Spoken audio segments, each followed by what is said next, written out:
இது முற்றிலுமாக இலவசமாக நடத்தப்படுகின்றபடியால் இதை உதாசீனம் செய்யாது தொடர்ச்சியாக இதில் பங்கேற்பீர்களாயிருந்தால் நிச்சயமாக இந்த கருத்தரங்கின் ஊடாக நீங்க பெறுகின்ற புள்ளிகள் அதிக உங்களால் பெறக்கூடிய உங்களுடைய ஆற்றலை முழுமையாக வழிகாட்டக்கூடிய திறமையான புள்ளிகளாக இருக்கும் என்பதை உறுதி கூறிக்கொண்டு நான் கருத்தரங்கில் நுழைகின்றேன்.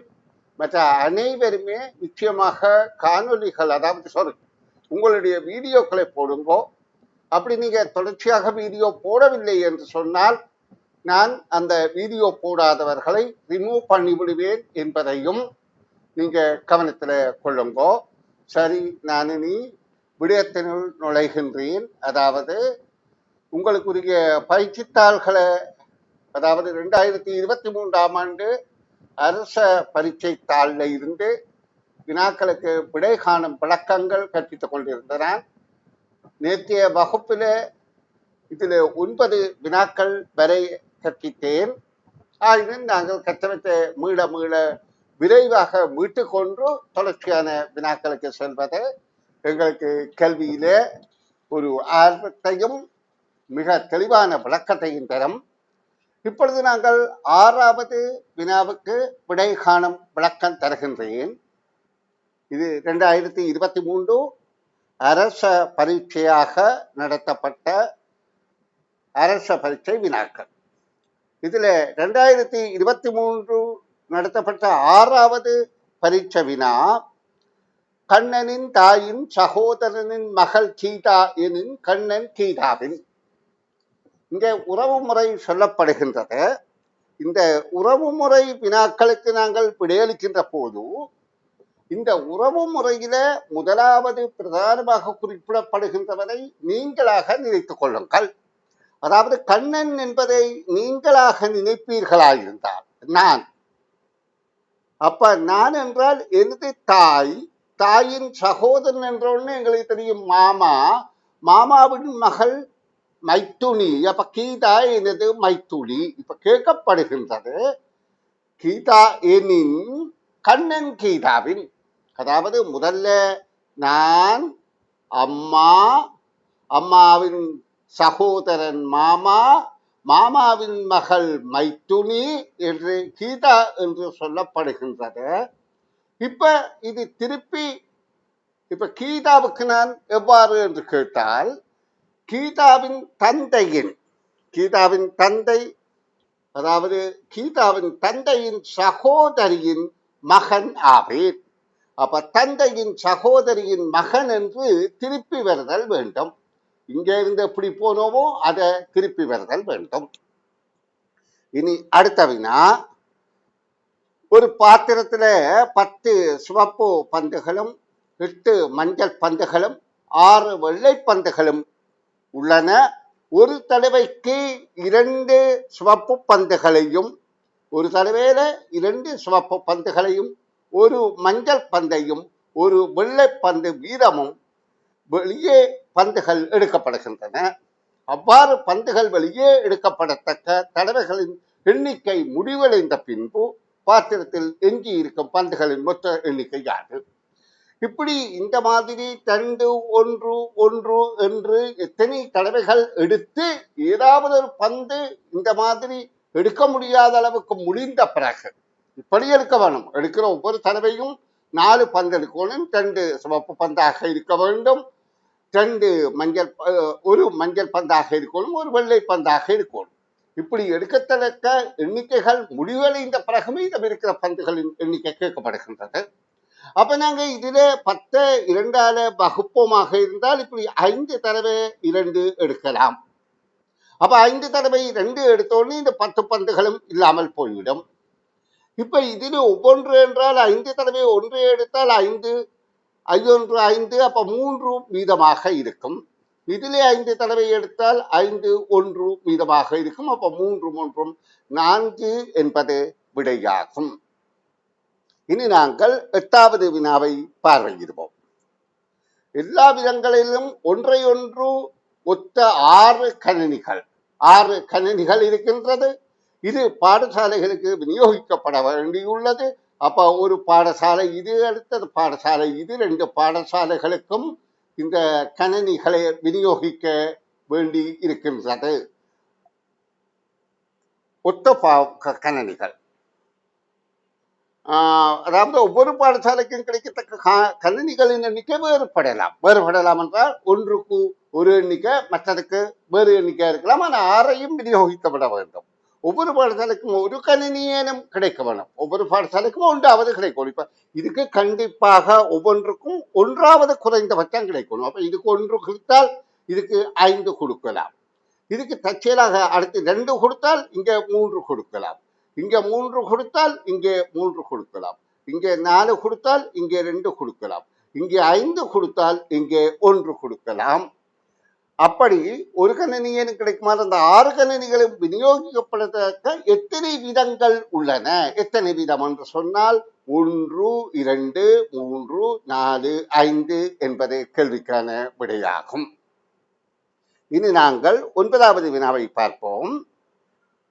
முரளி குறித்த ஒரு ஆண்டில் ஜனவரி மாதத்தின் கடைசி ஞாயிற்றுக்கிழமையும் பிறந்தான்.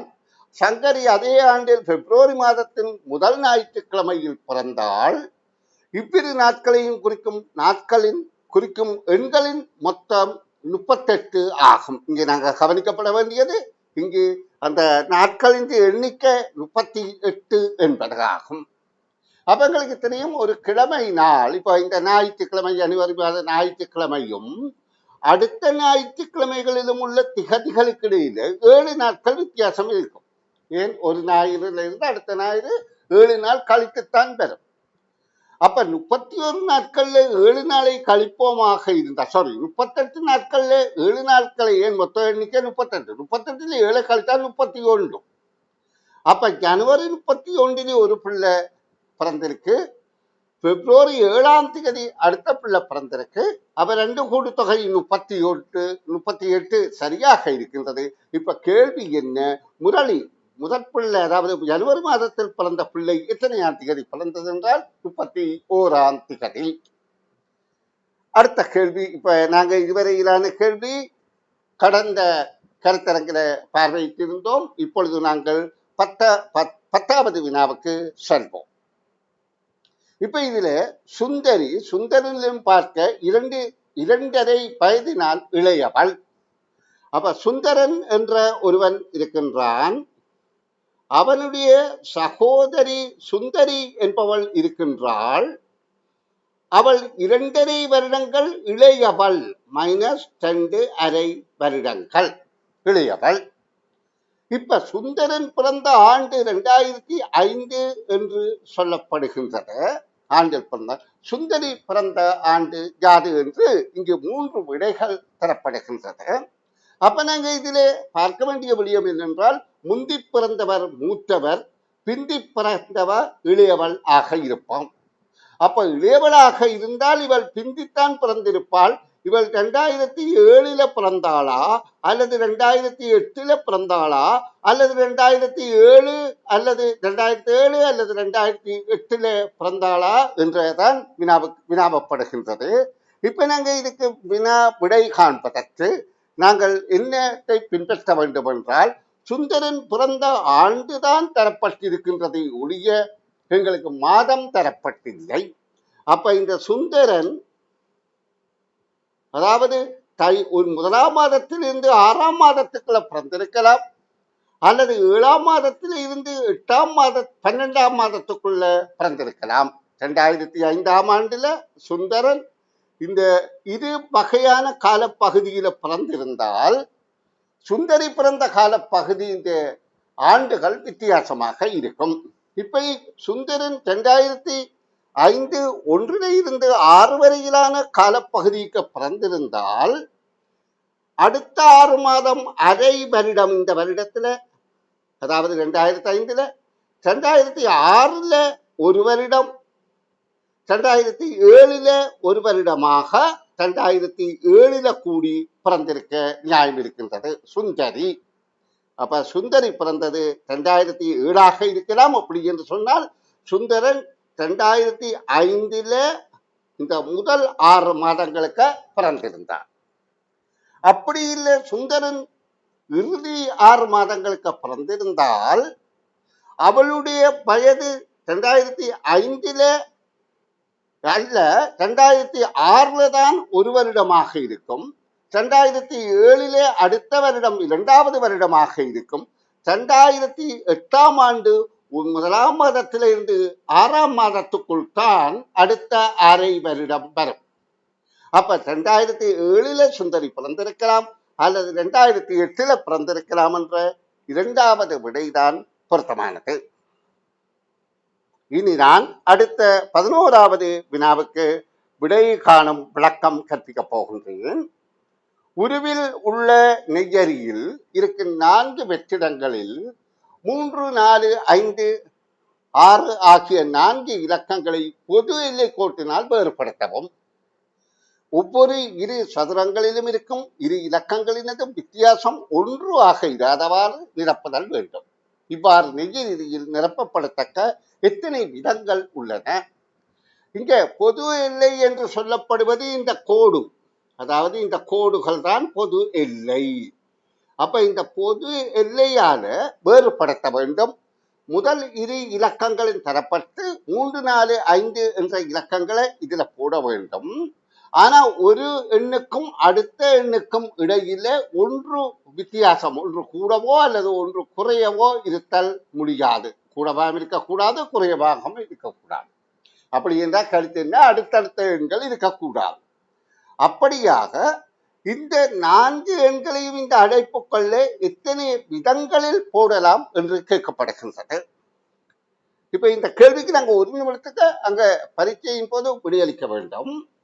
அப்ப கவனிங்கோ, இதுல 3 போட முடியாது. காரணம் என்றால் 2க்கு அடுத்ததாக 3 இருக்கின்றது. அப்ப 3 போட முடியாது. அதே போல இந்த அடைப்பில 3 போட முடியாது என்றதை கண்டுகொண்டோம். அதே போல இந்த 6ஐயும் போட முடியாது. ஏன் 6ஐ போட முடியாது என்றால் 6ஐ போட்டால் இந்த 3 எண்களும் இருக்கின்றது. அதாவது 3, 4, 5 இது எப்படி மாறி போட்டாலும் அடுத்து 2 இலக்கங்கள் அடுத்தடுத்த எண்களாகத்தான் இருக்கும். இப்ப 6ஐ போட்டோமா இருந்தால் இங்கே நாங்கள் 3ஐ போட்டால் இங்கே 4, 5 இந்த 3 இலக்கமுமே அடுத்தடுத்ததாக இருக்கின்றது.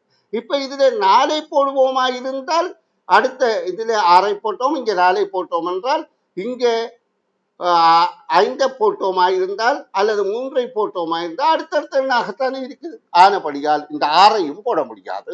அப்ப இந்த 2 எண்களை மாத்திரம்தான் முதல் அடைப்பில இடுதல் முடியும். அப்ப 4ஐ போடலாம் அல்லது 5ஐ போடலாம். இப்ப உங்களுக்கு இது தெளிவாக விளங்கிக் கொள்ள வேண்டும். அதாவது இந்த தொடர் 3 எண்களையும் அல்லது இந்த தொடர் 3 எண்களையும் ஒரே தடவையில் நேராக எழுத முடியாது. ஆகவே இந்த 3 அல்லது இந்த 6ஐ இங்கே இட முடியாது. அப்ப இடக்கூடிய 2 எண்கள் இந்த 2 எண்கள் தான். இந்த 2 எண்களை இடலாம் என்றால் இது தடவைகள், இது விதங்கள்ல தான் எண்களை இட முடியும் என்பதை கவனத்தில் கொள்ளுங்கள். அன்பு மாணவ செல்வங்களே, இது ஓரளவு 10 வயது பிள்ளைக்கு கொஞ்சம் கடினம் போன்ற கேள்விகள் தான். அப்ப இதை விளங்கிக் கொள்வதற்கு உங்களுக்கு கொஞ்சம் கடினமாக இருந்தால் நிச்சயமாக நீங்க ஆசிரியர்களிடம் கேட்டால் அவர்கள் மிக அன்போடு உங்களுக்கு இதை விளங்கப்படுத்துவார்கள். அப்படி விளங்கிக் கொள்வதன் மூலம் நீங்க நிறைந்த பெறுபேறுகளை பெற்றுக்கொள்ளக்கூடியதாக இருக்கும். சரி, இனி அடுத்த கேள்விக்கு வருகிறேன். 12வது கேள்வி. நிமலனின் ஒரு சகோதரன் விமலன். அப்ப இது சகோதரன். நிமலி என்பவள் நிமலனின் ஒரு சகோதரி ஆவாள். அப்ப நிமலன் என்பது ஏற்கனவே பெயர் குறிப்பிடப்பட்டிருக்கிறது. நிமலியின் ஒரே சகோதரி விமலி ஆவாள். இப்ப இந்த தகவல் உண்மையிலேயே ஒரு எங்களை மயக்குகின்ற தகவல். இதுல உண்மையாக தேவையான தகவல் எவை வேண்டும் என்று சொன்னால் நிமலனின் ஒரே சகோதரன் விமலன், நிமலியின் ஒரே சகோதரி விமலி என்பது ஆகும். இதற்கேற்ப இந்த விமலி என்பவளுக்கு இதுல 4 பேர் தான் இருக்கிறார்கள். 4 பேர்ல விமலி என்பவளுக்கு உள்ள சகோதரர்களின் எண்ணிக்கையும் சகோதரிகளின் எண்ணிக்கையும் முறையே என்று கேட்கப்படுகின்றது. அப்ப சகோதரர்கள் என்பது ஆண், சகோதரி என்பது பெண்கள். அப்ப முறையே என்றபடியால் நாங்க முதல் சகோதரர்களை தர வேண்டும். இங்கு 2 பெண்கள் 2 ஆண்கள் என்றபடியால் ஒரு பெண்ணுக்கு 2 சகோதரர் இருக்க முடியும். அப்ப இந்த விடைதான் பொருத்தமாக இருக்கும். சகோதரி ஒருத்தி தான் இருக்க முடியும். ஆகவே 3வது விடைதான் பொருத்தமானது. இனி நான் அடுத்த வினாவுக்கு விடை காணும் விளக்கம் தருகின்றேன். 13வது வினா. சமதள நிலத்தில் வரையப்பட்டுள்ள ஒரு சதுரத்தின், அப்ப இப்படியான ஒரு சதுரத்தின் சமதள நிலத்தில் சதுரம் வரையப்பட்டுள்ளது. ஏபிசிடி ஆகிய 4 ஏயிற்கு வடக்கு பியும். அப்ப எங்களுக்கு 4 திசைகளும் தெரியும். இப்படியாக இருக்கின்றது: வடக்கு, கிழக்கு, தெற்கு, மேற்கு. ஏயிற்கு வடக்கே பியும். அப்ப ஒன்றில் ஏ இங்கே இருக்க வேணும், அல்லது ஏ இங்கே இருந்தால்தான் ஏக்கு வடக்கு திசை மேலே பி இருக்கலாம், அல்லது இங்கே இருந்தால் பி இங்கே இருக்கலாம். முதல் தகவலின்படி ஏக்கு வடக்கே பியும், பியிற்கு மேற்கே சியும். அப்ப மேற்கே என்பது இந்த பக்கத்தை சார். அப்ப மேற்கே சி என்று சொன்னால் பிக்கு மேற்கே சி என்றால் சி இங்கே தான் பெறுதல் வேண்டும். அப்ப நாங்க இப்ப நிரப்பினது இதுதான் பொருத்தமானது. ஏ, இது பி, இது சியாக இருக்கின்றது. ஏயிற்கு வடக்கே பி, இங்கே வடக்கு திசை பி, பியிற்கு மேற்கு திசை இங்கே சி, சியிற்கு தெற்கே டியும் இப்ப பொருத்தமாக இருக்கின்றது. இந்த இடத்துல ஏ அல்ல டி தான் இருக்க வேண்டும். இப்ப கேள்வி என்னென்றால், இந்த தகவலை தந்த பிறகு ஏ ஆனவர், இந்த ஏ என்பவர், இங்க இருக்கின்ற ஏ என்பவர் சியிற்கும் சி என்பவருக்கும் டி என்பவருக்கும் முறையே எத்திசையில் அமர்ந்துள்ளார். அப்ப முறையே என்று சொன்னால் இது உபதிசை. முதலாவது நாங்கள் இதைத்தான் சொல்லணும். முதலாவது இது உபதிசை. இது என்னத்துக்கும் எதுக்கும் இடைப்பட்ட உபதிசை? தெற்குக்கும் கிழக்குக்கும் இடைப்பட்டது என்றபடியால் இது தென்கிழக்கு என்று வரும். இது அதாவது ஏ இருப்பது சியிற்கு தென்கிழக்கில, டிக்கு எந்த திசையில் ஏ இருக்கிறார் என்றால் கிழக்கு திசையில. அப்ப நாங்க இதற்கு முதலாவது விடை பொருத்தமாக இருக்கின்றது. இது நாங்கள் அடுத்த வினாவுக்கு விடை காணும் விளக்கங்கள் வழங்குகின்றேன். அன்பு மாணவ செல்வங்களே, இந்த ஆசிரியர் என்ன விரைவாக விடயங்களை சொல்லிக் கொண்டிருக்கிறார், எங்களுக்கு விளங்கிச்சா விளங்கவில்லையா என்று கேட்கவில்லையே என்று நீங்க அவதிப்பட வேண்டாம். இப்ப உங்களுக்கு அப்படியெல்லாம் கேட்டுக்கொண்டு நான் அரை மணி நேரத்துல நிறைய விடயங்களை ஊட்ட முடியாது. நான் இப்ப ஊட்டுகின்ற விடயங்களை நீங்க கேட்டு தெளிவு பெறுங்கள். தெளிவு பெற கொஞ்சம் கஷ்டமாக இருந்தால் ஆசிரியர்களின் உதவிகளை நாடுங்கள். அவர்கள் கண்டிப்பாக உங்களுக்கு உதவி செய்வார்கள். அப்ப அதற்கு பிறகும் உங்களுக்கு புரியவில்லையா இருந்தால், நான் இந்த ஒரு பரீட்சைத்தாள் வினாத்தாள் 1 வினாத்தாள் 2 கற்பித்த பிறகு உங்களோடு கலந்துரையாடி உங்களை அனைவரையும் தெளிவுபடுத்துவேன். அப்ப உங்கள தேவை முழு முயற்சி, ஆர்வமாக இருக்க வேண்டியது. இப்பொழுது நாங்க 14வது வினாவுக்கு வருவோம். இந்த 14வது வினால வடிவங்கள் தரப்பட்டிருக்கிறது. இந்த வடிவங்கள்ல இந்த 2 வடிவத்துக்கு இந்த 2 வடிவம் சமன் எனின், இந்த 3 வடிவத்துக்கு எந்த வினாக்குறி தந்த ஆவதற்கு வினாக்குறி உள்ள இடத்துக்கு பொருத்தமான உரியாது. அப்ப இந்த 2 வடிவத்துக்கு இது சமன் என்பது இங்கே எங்களுக்கு தரப்பட்டால், இந்த 3 வடிவத்துக்கு இந்த விடைகளில் எது பொருத்தமானது என காண்றதுக்கு நாங்கள் மிக சாதுரியமாக செயற்படுவோமாக இருந்தால், இங்க பாருங்க, இந்த 2க்கும் இது 2 என்றால் இந்த 2க்கும் அந்த 2ம் பொருத்தமாக இருக்கின்றானே, சமனாகத்தானே இருக்கும். அப்ப இது மேலதிகமாக இருக்கும். அப்ப இது மேலதிகமாக இருப்பது இதுகும், இந்த 2ம் அதற்கு பொருத்தமாக இருக்கிறது. அப்ப இந்த விடைதான் பொருத்தமாக இருக்கின்றது. அப்ப இது ஒப்பிட்டு பார்த்து விடை காணும் விளக்கம். அப்ப நான் இப்ப உங்களுக்கு ஒரு பக்கத்தில் இருக்கின்ற 14வது வினா வரையிலான வினாக்களுக்கு விடை தந்துவிட்டேன். இப்பொழுது நான் அடுத்த பக்க வினாக்களுக்கு விடை காணும் விளக்கங்கள் உங்களுக்கு வழங்க இருக்கிறேன் பிள்ளைகள். அப்ப நீங்கள் இதை கற்பதன் மூலம் நிறைந்த பெறுபேறு பெற வேணும் என்ற ஆர்வம் இருந்தால் நீங்கள் விழிப்புணர்வோடு இருப்போம். என்ன விழிப்புணர்வு என்றால் கற்கையிலே ஆர்வம். இப்ப இந்த கருத்தரங்கால நான் மிகுந்த சந்தோஷப்படுறேன். உண்மையிலேயே காலையில உங்களை நித்திரையாலே எழும்பி படிக்கிற ஆர்வம் உங்களுக்கு ஏற்கனவே இருந்திருக்கும். இருக்கிறபடியாத்தான் நீங்க எழும்பி இருக்கிறீர்கள், இல்லாதவர்களே எழும்ப மாட்டது. அப்ப எழும்பி இருக்கிறீர்கள். இதுக்கு பிறகு நீங்க கொஞ்சம் கொஞ்சமா கற்றுக்கொண்டு வாப்போ நீங்க சிறந்த பெறுப்பேறு நிச்சயமாக பெற முடியும் என கூறி நான் இனி அடுத்த பக்க வினாக்களுக்கு விடை காணும் விளக்கங்கள் கற்பிக்கப் போகின்றேன். கவனித்துக் கொள்ளுங்கள். இதுல நீங்க அடைகிற திறமை என்னென்று சொன்னால் உண்மையான ஆற்றல் உள்ள ஒரு மாணவராக நீங்கள் உங்களை மாற்றிக்கொள்ள முடியும். இப்ப நாங்க 15வது கேள்வியில இருந்து பார்வையிட போகின்றோம். இந்த 15வது கேள்வி பின்வரும் உருக்கோலத்தில் வினாக்குறியுள்ள இடத்தில் வர வேண்டிய உரியாது. இது மாறுபாடுகளை அவதானிக்கும் ஆற்றல். இங்கு என்ன மாறுபாடு நடக்கின்றது என்பதை நாங்கள் இங்கே 4 உருக்களையும் பார்த்தால் 4 உருக்களுமே வட்டமாகத்தான் இருக்கின்றது. அப்ப இங்க உள்ளதும் வட்டமாகத்தான் இருக்கும். அப்ப இங்க விட 3ம் வட்டமாகத்தான் இருக்கின்றது.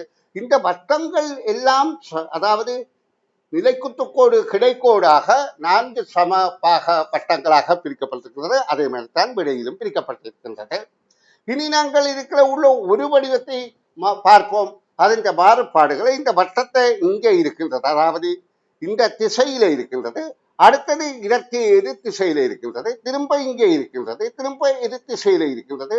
அப்ப திரும்ப இங்க வட்டம் இங்கே இருக்கும். அப்ப நாங்க ஒன்றுன்ற மாறுபாடை பார்க்கின்ற போது இந்த விடை பொருந்தாது என தவிர்த்து கொள்ளலாம். இப்ப அடுத்தது இந்த மாறுபாடை நாங்கள் பார்க்கின்ற போது இது கிடைக்கோடாக இருக்கின்றது, இது நிலைக்குத்துக்கோடாக இருக்கின்றது, இது கிடைக்கோடாக இருக்கின்றது, இது நிலைக்குத்துக்கோடாக இருக்கின்றது. அப்ப இது கிடைக்கோடாக இருக்கின்ற விடைதான் பொருத்தமாக இருக்கும். அப்ப முதலாவது விடைதான் பொருத்தம். இது மாறுபாடுகளை அவதானிக்கும் ஆற்றல். இப்ப நான் திசைகளை சொல்லி உங்களை கஷ்டப்படுத்தாமல் இந்த மாறுபாடுகள் என்ன மாதிரி நடைபெறுகின்றது என்பதை மட்டும் தெளிவுபடுத்துகின்றேன். இந்த வட்டம் என்பது உபதிசைகளில் எதிரெதிராக மாறி மாறி செல்கின்றது. இந்த நிலத்தப்பட்ட கோடுகள் என்பது வலம் சுழியாக மணிக்கூட்டு முள் அசைகிற திசையில கால் பகுதியாக நகர்ந்து கொண்டு இருக்கின்றது. அப்படியாக இருக்கின்ற போது முதலாவது விடை பொருத்தமாக இருக்கின்றது. இது மாறுபாடுகளை அவதானிக்கும் ஆற்றல். இனி நாங்கள் 16வது வினாவுக்குள் நுழைப்போம். பின்வரும் ஒரு கோலத்தில் வினாக்குறி உள்ள இடத்தில் இந்த இடத்தில் பெற வேண்டிய ஒரு யாது. அப்ப இதுவும் ஒரு மாறுபாடு தான். இந்த மாறுபாடுகளை நாங்கள் உற்று பார்க்கின்ற போது இங்கு அதாவது எங்களுக்கு நான் முதலே உங்களுக்கு சொன்னால் வலது கை இடது கை என்று, வலது கை இங்க இடது கை இங்க, இடதுகை பக்கம் அரைவாசி பெருவட்டமும் வலதுகை பக்கம் அதனுள் அடக்கமாக சிறிய அரைவட்டமும், அடுத்த நிலையிலே இருக்கிற இடதுகை பக்கம் அடுத்த நிலையில உள்ள ஒரு வட்டம், அதாவது இது பெரிது, அடுத்தது இது, அடுத்தது இது வந்திருக்கின்றது. அடுத்தது வலதுகை பக்கமாக இந்த வட்டம் வந்திருக்கின்றது. அப்ப 4 வந்து விட்டது. இனி ஒரு நிலைப்பாடு வருமாக இருந்தால் இதற்கு உள்ளுக்குத்தானே ஒரு வட்டம் வரும். அப்ப இப்படியான உருவத்தை நாங்கள் இங்கே தெரிவு செய்வோமாக இருந்தால் இந்த 3வது விடைதான் பொருத்தமாக இருக்கின்றது. இது கண்ணால பார்த்து புரிந்து கற்பனை நாற்றலால நாங்கள் தெளிவு பெறக்கூடியதாக இருக்கின்றது. இனி நாங்கள் 17வது வினாவை பார்வையிடுவோம். உருவில் உள்ள வளையத்தில் 3 வெள்ளை பந்துகளும் 3 கருப்பு பந்துகளும், சரி நாங்கள் 3 வெள்ளை பந்து இருக்கோடு பார்ப்போம். இங்கே ஒரு வெள்ளை பந்து, 2 3, ஒரு கருப்பு பந்து, 2 3 கருப்பு பந்து. அப்ப 3 வெள்ளை பந்தும் 3 கருப்பு பந்தும் உள்ளன, வைக்கப்பட்டுள்ளன. அம்புக்கோடு உள்ள இடத்தில் இருந்து உள்ள பந்திலிருந்து 1 என தொடங்கி வலஞ்சுழியாக, வலஞ்சுழி என்றால் மணிக்கூட்டு முள் சுற்றுகின்ற திசை, வலஞ்சுழியாக 1 2 3 என்றவாறு எண்ணி 3 என கூறப்படும் பந்து அகற்றப்படுகின்றது. அடுத்த பந்திலிருந்து தொடங்கி அதுக்கு பிறகு அடுத்த பந்தில இருந்து தொடங்கி 1 2 3 என்றவாறு எண்ணி 3 என கூறப்படும் பந்து அகற்றப்படுகின்றது. இவ்வாறு 2 பந்துகள் மாத்திரம் எஞ்சியிருக்கும் வரைக்கும் இச்செயல்முறை தொடர்ந்து செய்யப்படுகின்றது. அப்போது எஞ்சியிருப்பன யாவை என்று கேட்கப்படுகின்றது. இப்ப கவனிங்கோ, இங்க 6 பந்துகள் இருக்குது. 2 பந்து தான் மிஞ்ச வேணும் என்றால் 4 தடவை 3 என்ற எண்ணிக்கை வர பந்து நீக்கப்படுதல் வேண்டும். அப்ப நாங்க முதல் தடவை பார்ப்போம். இதுல 1, இது 2, இது 3. அப்ப இந்த பந்தை நீக்கியாச்சு. இந்த பந்து நீக்கப்பட்டு விட்டது. அப்புறம் அடுத்த தடவையே 4 தடவை மொத்தம் போகணும். 6 பந்துல 4 போனாத்தான் 2 வீதமாகும். அடுத்த தடவையில 1, 2, 3. அப்ப இந்த பந்து நீக்கியாச்சு. அப்ப 2வது தடவை. திரும்ப 3வது தடவை இதில் 1, இது திரும்ப 2, இதுதான் 3ஆக வருது. அப்ப 3வது தடவையில இது நீக்கப்பட்டு விட்டது. இப்ப 4வது தடவையில இது 1, இது 2, இதுதான் 3 ஆகின்றது. அப்ப இந்த 4வது தடவையில 3 அகற்றப்பட்டு விட்டது. இப்ப கேட்கப்படுகின்றது, மீதமாக எஞ்சியிருக்கிற பந்துகள் எவை என்றால் இது வெள்ளை பந்துகள் என்பது கணிப்பிலே எங்களுக்கு தெரியும். இது கொஞ்சம் கஷ்டம் போல இருந்தாலும் என்ன, எல்லா கேள்விகளும் என்ன இலகுவான கேள்விகள், கேட்கப்படுகின்ற விதம்தான் கடினமாக இருக்கின்றது. அப்ப இந்த நுண்ணறிவு கேள்விகள் நீங்க பயிற்சி செய்வதன் மூலம் உங்களுடைய மூல திறமாக ஏற்பட்டு விடைகள் இலகுவாக கண்டுகொள்ளக்கூடியதாக இருக்கும். இனி நான் அடுத்த வினாவுக்கு விளக்கம் தருகின்றேன். இப்ப 18வது வினாவை பாருங்கோ. இங்கே ABCD என்ற 4 உருவில் ஒரு நிலையில் உள்ளனர். உள்ளவாறு ஒரு நிலையில் ABCD என்ற 4 பேர் நிற்கிறார். இதிலே இடதுகை வலதுகை என்பதை கருதப்படுகின்றது. நான் இப்போ ஒரு ஆளை கீறி உங்களுக்கு அந்த ஆளில இடதுகை வலதுகை காட்டுறேன் பாருங்க. இப்படி இருக்கிற ஆள்ல அவற்றை இடது கை எது வலது கை எது என்றால் நாங்கள் இதுல நின்று பார்க்க வேண்டும். நாங்கள் இப்ப எங்களோட கண் இங்கலிக்குமாயிருந்தால் எங்களுடைய வலது கை இந்த பக்கமாக இருக்கும், இடது கை இந்த பக்கமாக இருக்கும். அப்ப பலமிடம் எங்களுக்கு தெரிகின்றது. அப்ப இங்க சொல்லப்படுது ஏயின் இடது கை பக்கம். அப்ப ஏ என்பவர் முன்னோக்கி பார்த்து கொண்டிருக்கின்றார். அப்ப ஏ இந்த இடது கை பக்கம், பியின் வலதுகை பக்கம், இது பியின் வலதுகை இங்கே இருக்கின்றது. அப்ப ஏயின் இடதுகை பக்கம், பியின் வலதுகை பக்கம், இவர் முன்னோக்கி இருக்கின்றார். அப்ப இவரும் முன்னோக்கித்தான் பார்த்து கொண்டிருக்கின்றார். ஏன், அதாவது இடதுகை வலதுகை சேருதென்றால் ஏயின் இடதுகை பக்கம், பியின் வலதுகை பக்கம் முதலாவது தகவல். அடுத்தது சொல்லப்படுது, இப்ப பியின் இடதுகை இது இடதுகை பக்கம், சியின் இடதுகை பக்கம். அப்ப சி இங்கே நோக்கித்தான் இருக்கிறபடியால் தான் அவற்றை வலதுகை இதாக இருக்கின்றது, இது இடதுகையாக இருக்கின்றது. இங்க பாருங்க, இது ரெண்டும் இடதுகையும் இடதுகையும் என்றபடியால் இவர்கள் இருவரும் இங்கே நோக்கி பார்க்கிறார்கள், இவர் பின்னோக்கி பார்க்கின்றார் என்பதை கவனத்தில் கொள்ளுங்கோ. பிறகு இவற்றை வலதுகை இது, அடுத்த டியின் வலது கை. அப்ப டியின் வலது கையும் இங்கே இருக்குது என்றால் ஒரே கை பக்கம் என்றால் இவரும் இங்கே நோக்கித்தான் பார்க்கிறார். இப்ப கேள்வி என்ன, நிற்குமாறு உள்ளனர். ஒரே திசையை நோக்கி நிற்பவர்கள் யார்? அதாவது ஏ ஒரு திசை, பி ஒரே திசை, டி ஒரே திசை. அப்ப ஏபிடி என்பதுதான் பொருத்தமானது. இதுல சி ஒருவர் தான் எதிர் திசையை பார்த்து கொண்டிருக்கிறார். அப்படி இருக்குமாயிருந்தால் இந்த பின்பகுதி தலைப்பகுதியாக இருக்கும், தலையின் தலைமையில் உள்ள பகுதியாக இருக்கும். இனி நாங்கள் அடுத்த 19வது வினாவுக்குள் நுழைவோம். இப்ப பாருங்க பிள்ளைகள், சூரியன் நன்றாக உதித்துள்ள ஒரு காலையில் ஒரு மாணவன் ஒரு சமதன நிறத்தில் வரையப்பட்டுள்ள வட்ட ஓட்டப்பாதையில் நீள்வட்டமாக கேட்கிறார், ஓட்டப்பாதையில் நடக்கின்றார். அப்போது அவனுடைய நிழல் அவனுடைய இடதுகை பக்கத்தில் இருந்து வலதுகை பக்கத்துக்கு எத்தனை தடவைகள் மாறும் என கேட்கப்படுகின்றது. ஆனால் இங்க பாருங்க, இதுல நாங்க வடக்கு கிழக்கு பார்த்தால் இது கிழக்கு திசை, இது வடக்கு திசை, இது காலை வேளை என்றபடியால் சூரியன் இங்கே காணப்படும். அப்ப இங்கே காணப்படுகின்ற போது அவன் எங்கேயோ ஒரு இடத்துல ஆரம்பிக்கிறான், இந்த திசையில ஆரம்பிக்கின்றான் என்றது எங்களுக்கு சொல்ல. இது மேற்கு திசை, சாரி, வடக்கு மேற்கு வடக்கு, இது மேற்கு கிழக்கு. கிழக்குல சூரியன் உதயமாகின்றது, சூரியன் காலையில கிழக்குல இருக்கும். அப்ப மேற்கு கிழக்கு திசையில நான் குறித்து காட்டி இவன் எங்கே இருந்து நடக்க ஆரம்பித்தாலும், இங்கே இருந்திருந்தாலும் எங்கே இருந்து நடக்க ஆரம்பித்தாலும், நாங்க இங்கே இருந்து நடக்க ஆரம்பித்தேன் என்று வைத்துக் கொள்வோம் தெற்கு திசையில. அப்ப இவன் நடக்கிற பாதை தெற்கு திசையில இருந்து அவன் இப்படியாக நடந்து இது தடவைகள் நடந்து இந்த இடத்துக்கு வருகின்றான். இந்த குறித்த இடத்துக்கு 2 வட்டங்கள் சுற்றுகின்றான்.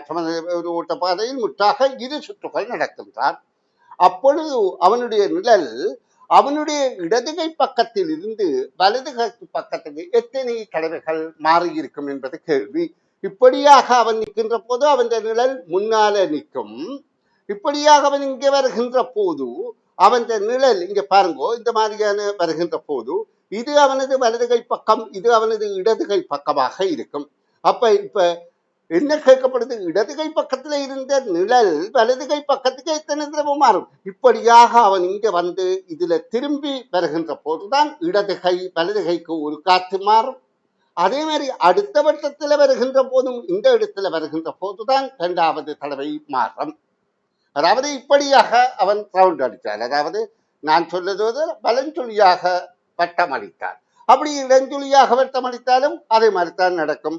அப்ப இதற்கான விடை இது தடவைகள் என்பது ஆகும். அன்பு மாணவ செல்வங்களே, உங்களுடைய இன்றைக்கு நேற்று 9 வினாக்களுக்கு விடையளிக்கக்கூடியதாக இருந்தது.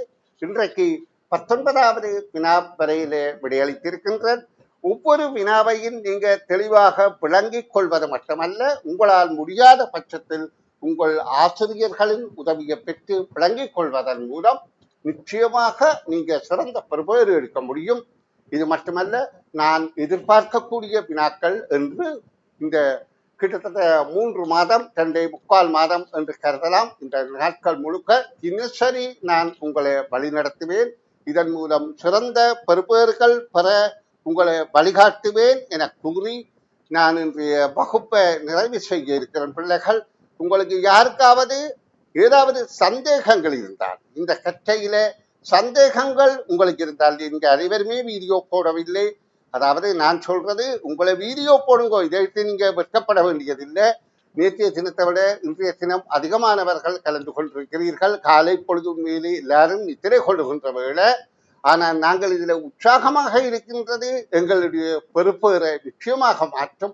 இனி நீங்க நித்திரை கொள்ளப் போவதில்லை. நீங்க இதே முயற்சியில் ஈடுபட போவீர்கள். இந்த முயற்சி உங்களுக்கு நல்ல பலனை தரும் என கூறி கருத்தரங்க நிறைவு செய்கின்றேன். நாளைய தினம் சந்திப்போம். தினசரி இதனை நடத்துவேன் என்பதை உறுதி கூறிக்கொள்கின்றேன். நன்று பிள்ளைகளை, வணக்கம்.